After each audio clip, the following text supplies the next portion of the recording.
important thing do you think that we need for Muslim leaders to learn? Before I talk about us, I want to emphasize from our perspective, until we get serious about educating our leadership, until we get serious about developing institutions that will provide higher education for us, we're going to have trouble rooting ourselves and indigenizing ourselves in this particular country.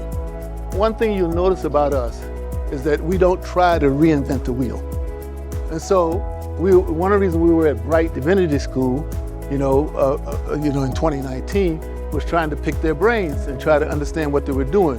When we got ready to do field education, we talked to the Jewish Theological Seminary, Chicago Theological Seminary, about how they did it. Where we started this effort came from the fact that our leadership, particularly chaplains, were trained by non-Muslims.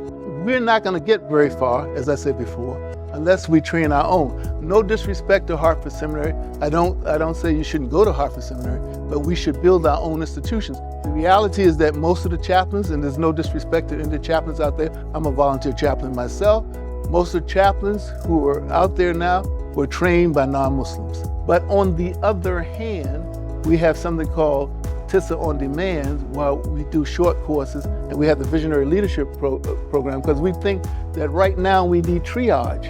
We can't wait for everybody to graduate, and we're just trying to take what we're learning in the classroom, and, as we say, take it to the streets. So what's happening now is what we're getting is smart, competent professionals who, for one reason or another, either want to broaden their Islamic horizons, or they want to leave their profession and become a chaplain or a residential scholar or the like. That's what we're getting.